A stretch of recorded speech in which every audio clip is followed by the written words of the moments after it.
você faz um contrato de trespasse, vendendo este estabelecimento, quem comprou vai ter a subrrogação automática dos contratos. Então, quando você compra essa pizzaria, automaticamente você está subrogado nos contratos que aquele estabelecimento possui. Significa o quê? Significa que automaticamente você está agora com esse contrato de fornecimento desse ingrediente e automaticamente você também está com este contrato com aquele fabricante de chopp. Portanto, você pode oferecer os mesmos produtos que eu já oferecia pelos mesmos preços que eu já oferecia. E você encontra isso lá no artigo 1148 do Código Civil. Já Luca, diz uma coisa para mim. São todos os contratos que têm essa transferência automática? São todos os contratos? Cuidado, hein? Não são todos, não. Tem um contrato que não tem transferência automática. E esse contrato é de extrema importância, porque é o contrato de locação. Imaginem, meu Deus do céu, se você compra aquele estabelecimento, única e tão somente interessado no ponto comercial, achando que vai ter a transferência automática desse contrato de locação. Tenho que te dar uma informação. A lei de locação, que é a lei 8.245 de 91, mas não tem agora uma nova lei de locação? Não, não tem uma nova lei de locação. O que nós temos é uma legislação que alterou alguns dispositivos da lei de locação. Mas a lei de locação continua sendo a lei 8.245 de 91. E na lei 8.245 de 91, lá no artigo 13, está dizendo que quando você vende esse estabelecimento para um terceiro, é necessário que haja a anuência, a concordância do locador do imóvel com essa transferência do imóvel para este terceiro. Portanto, é indispensável a assinatura, a anuência, a concordância do locador para a transferência do contrato de locação.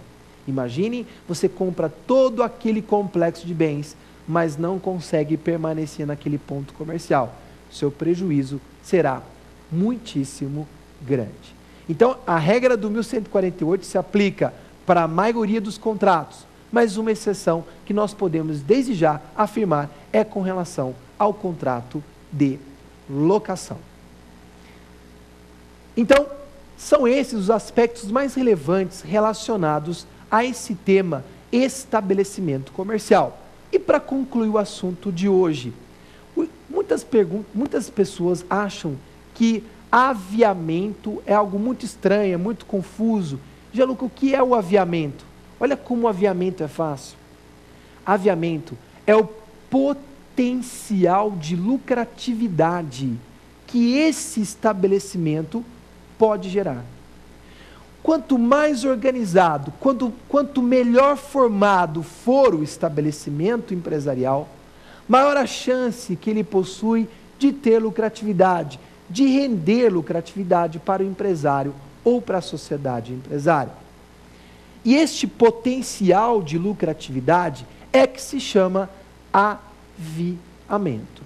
Então, quando você encontra uma situação como essa, uma empresa que, contabilmente falando, tem lá um patrimônio, por exemplo, de R$20 mil. Se você juntar todos os bens daquele estabelecimento, você percebe que o valor daquele estabelecimento é de apenas R$20 mil. Só que o empresário vende esse estabelecimento por R$150 mil. E nós ficamos sem entender essa operação. Puxa vida, se o estabelecimento vale 20 mil, por que então ele foi vendido por 150 mil? Por que houve comprador pelos 150 mil? A diferença entre os 150 mil e os 20 mil, contabilmente falando, é o que nós chamamos de aviamento. É o potencial de lucratividade que aquele conjunto de bens pode gerar. Então, estabelecimento comercial, estabelecimento empresarial e fundo de comércio é um conjunto de bens organizado para o exercício da atividade empresarial. Aviamento é o potencial de lucratividade que esse conjunto de bens que o estabelecimento empresarial pode gerar. Agora vamos passar para o bloco 2 de hoje. E nós vamos então para o bloco 2, pergunte ao professor. Vamos a ele então?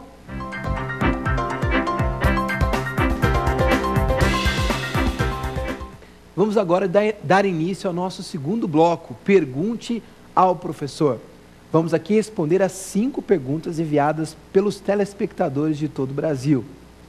Continue enviando a sua pergunta, nós vamos respondê-la aqui em todos os nossos programas. Mas façamos um pedido aqui a vocês, é que vocês enviem as perguntas identificando o nome, identificando a cidade de onde você é, porque muitas vezes recebemos perguntas que não têm identificação. Nós gostaríamos e queremos que você se identifique a sua cidade.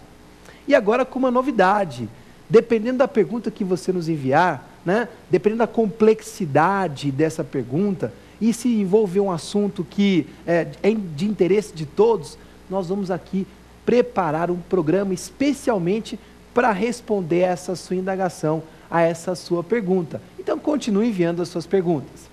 Agora, nós vamos então dar início ao nosso segundo bloco e vamos responder a nossa primeira pergunta do dia. Vamos a ela então. Professor, venda de estabelecimento é a mesma coisa que cessão de cotas? Venda de estabelecimento comercial é a mesma coisa que cessão de cotas? A famosa cessão de cotas sociais? E a resposta é não. Não é a mesma coisa. Nós não podemos confundir trespasse, que é o compra e venda de estabelecimento empresarial, com a transferência, com a cessão de cotas sociais.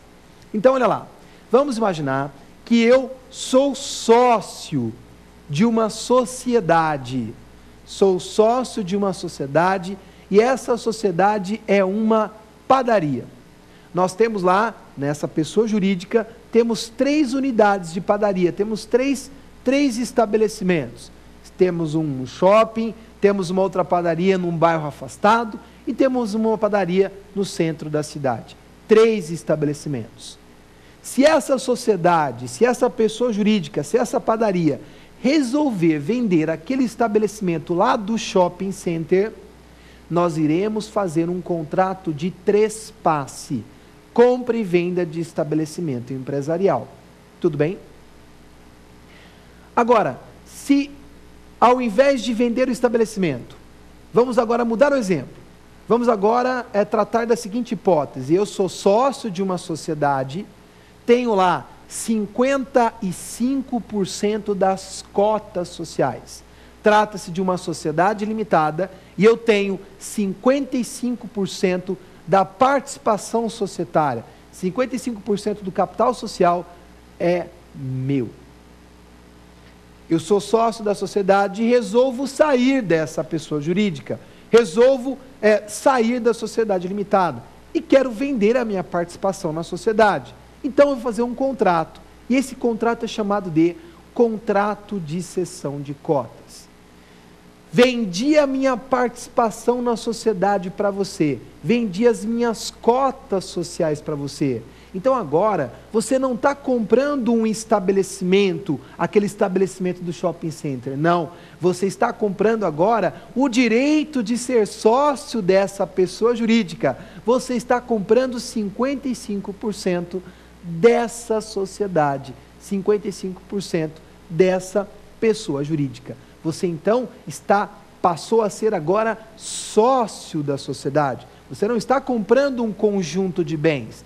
Você está comprando o direito de participar naquela sociedade com 55% do capital social. Então agora você tem 55%, não só daquele estabelecimento do shopping, você tem sobre aquele do centro, sobre aquele do bairro afastado.